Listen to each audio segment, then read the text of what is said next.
Donc, pour commencer, il n'y a pas mieux que Ma'toub. Ma'toub, رشنت مليين رشنت مليين. Voilà, tu fermes.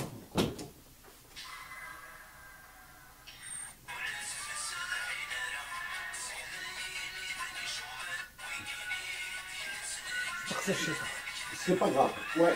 Non, parce que ça, je m'adresse d'abord pour commencer ça, donc ça va durer.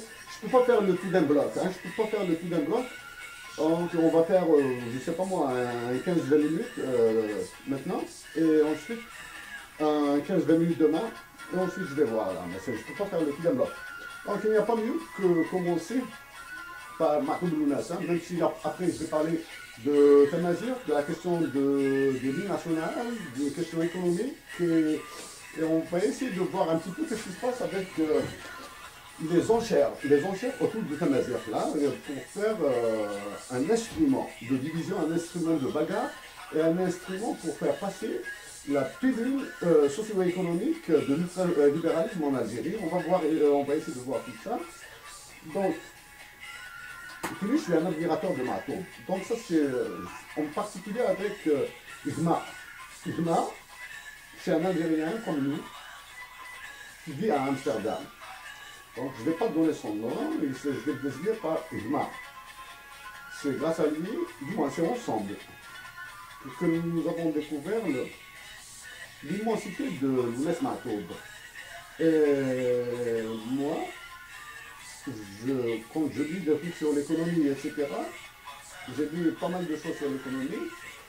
Ricardo, c'est le Lounes Ma'toub de l'économie. La chanson est, qu'est-ce qu'elle a de particulier?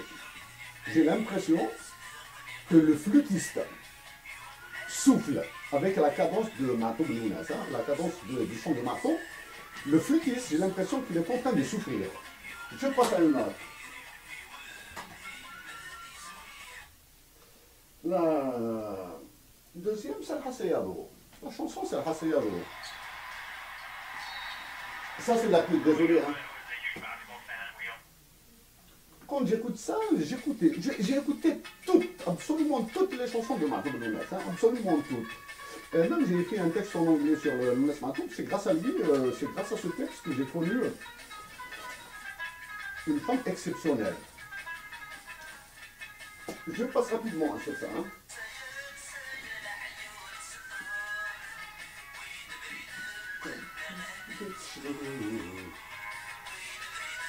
Là, quand on écoute la chanson, on croit qu'il décrit un mariage, une fête, etc. Alors qu'il l'imagine. Parce qu'au début, c'est après que j'ai découvert ça. Quelque part ici,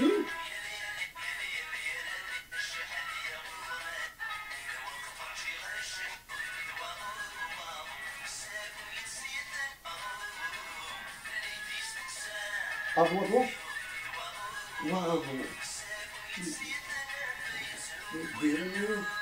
il s'accueille 19 ans, il se bouillonne. Ça veut dire que Lounes dormait. Donc maintenant, est-ce que c'est un cauchemar ou un rêve? Mais je pense plus qu'il s'agit d'un rêve. Il rêvait de sa dulcinée. Hein. C'est l'espoir. Donc là, c'est un rêve. C'est clair qu'il dormait. Il a rêvé que sa dulcinée venait chez lui. Écoutez-le. C'est un immense. C'est immense comme chanson. Hein.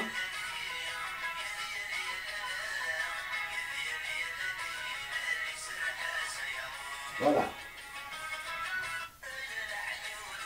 La lune scout, etc.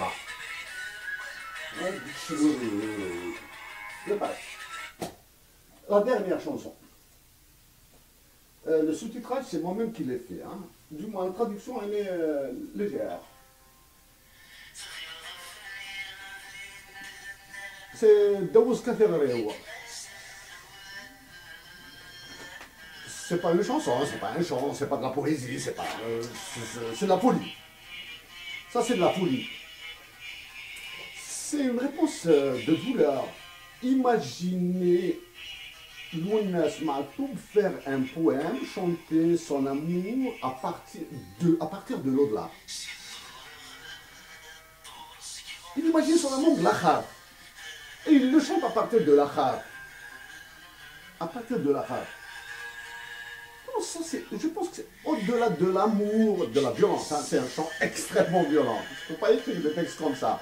J'ai écrit des textes violents, mais un texte aussi violent, c'est pas possible. En disant violent, je pense plutôt à la force. À la force, c'est immense là. Hein.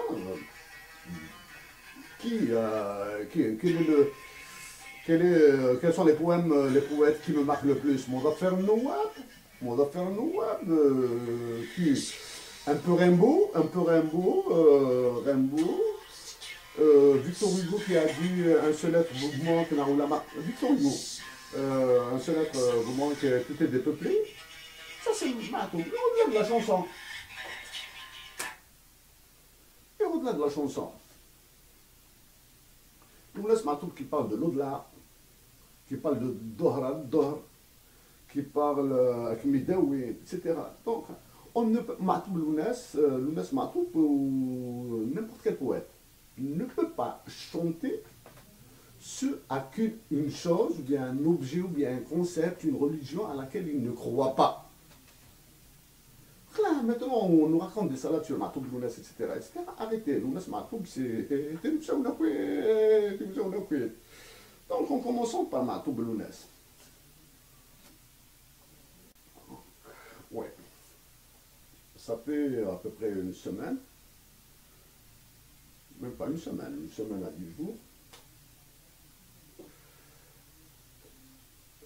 Je suis un admirateur, je suis un fanat de la littérature qui donne des mots de tête. Hein.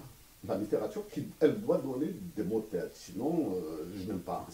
La littérature, le livre, l'ouvrage, je n'aime pas. J'aime la poésie et le théâtre engagé.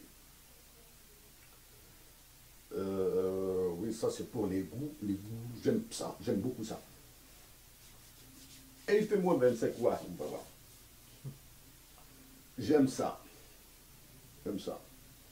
Mais en parallèle, quand il s'agit de démonstration, d'analyse, etc., c'est la loi, c'est le droit, c'est les mathématiques. Hein, il n'y a pas de truc. Donc quand il s'agit de poésie, théâtre engagé, littérature, c'est de la passion. Quand il s'agit d'analyse, de mathématiques, de relations internationales, de sciences politiques, etc., c'est la rigueur, on devient froid. Donc,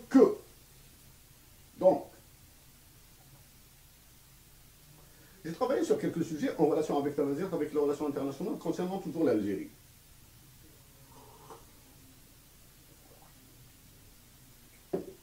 Ça fait... oui, au fait, je signe des papiers dans la presse aussi. Plus ces derniers temps, c'est plus des analyses que des papiers. Hein. Ça fait 2 mois et demi à peu près. J'ai signé une analyse pour LQA, le quotidien d'Algérie, Algérie, déstabilisation, etc. Je ne me souviens pas des titres. Quand j'analyse, je publie, c'est publié, j'oublie le texte. J'ai parlé de processus de déstabilisation de l'Algérie, de la solution de la déstabilisation de l'Algérie. Avant, j'ai eu un esclandre avec le Centre de recherche sur la mondialisation parce qu'ils m'ont supprimé 3 lignes. C'est tout, 3 lignes. J'ai fait un scandale avec eux. Donc, j'ai demandé au centre de recherche de retirer mon analyse. Elle a été republiée à Alger par un journal omnibus, hein, ce qu'on appelle Peuplayer. Elle a été publiée. À l'intérieur, j'ai démontré ce qu'est l'effet Earthenware Effect en anglais. Un monsieur, une femme, je ne sais pas, là, c'est anonyme, qui répond du nom de Basta. Appuyé par 4 autres personnes, attaqué, je m'en fous, moi, je m'en fous. Quand on se fait publier dans un journal, on s'attend à être critiqué, insulté, etc. C'est banal, c'est pas méchant. Du moins, on va dire que c'est le risque du métier. Il m'a attaqué. Bon, s'il avait attaqué les arguments mathématiques que j'avais utilisés, s'il avait attaqué les axiomes, les principes, les théories, le droit, parce qu'il y avait du droit international, Je vais me dire, ben oui, il a une vision, il a une approche du droit, des mathématiques, pas des mathématiques, parce que les mathématiques c'est une science dure, hein, et il n'y a pas de sentiment dedans. J'aurais applaudi, et il m'a attaqué sur d'une manière assez vulgaire, grossière, pas vulgaire, grossière. Je t'offre ceci, cela, jouer un but, etc., etc. J'ai résisté pendant 3 semaines, etc. Je lui ai répondu, je lui ai démontré, je lui ai expliqué qu'est-ce que c'est que les péjards, et je l'ai défié à répondre. Donc, pour ce monsieur, pour blaguer avec lui, hein, je n'ai pas de nervosité, je n'ai pas de haine. Pour ce monsieur, monsieur aujourd'hui, on la voit ici, LQA a publié quoi? Il a publié LQA, le quotidien, comment il s'appelle déjà là, comment il s'appelle? Voilà. Je vais le voir là. Oh, ouais, ça c'est Liberté là. Le quotidien d'Algérie, là.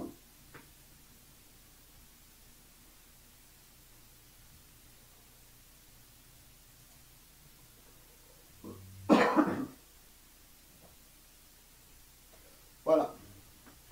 Donc ce jour même, hein, ça fait, on va dire, 2 heures. Par l'intermédiaire du docteur Salahuddin Sidoum. Par l'intermédiaire du docteur Salahuddin Sidoum. Un texte intitulé Supplique pour une nouvelle monnaie nationale, une monnaie ancrée sur l'air et la terre. C'est une monnaie, c'est l'argent qu'on va déterminer en fonction de l'air et de la terre. Ça, c'est un sujet que j'ai entamé grâce à Omar Bendera en 2012 avec un professeur de New York, à New York que je vais recontacter après. Je l'ai traité dans une conférence sur Tamazirt. Quand je dis conférence sur Tamazirt à Montréal, à l'Université de Montréal, ce n'est pas moi, hein, on m'a parlé. Hein. Un ange me parlait, et moi je ne faisais que répéter ce qu'il me disait. Et là, je l'ai approché d'une manière théorique. Une partie pratique, parce que ce qui attend l'Algérie, c'est grave. Et une partie théorique, comment est-ce qu'on détermine la valeur, comment est-ce qu'on va fixer la valeur de cette monnaie en fonction de l'air et de la terre avec des équations mathématiques.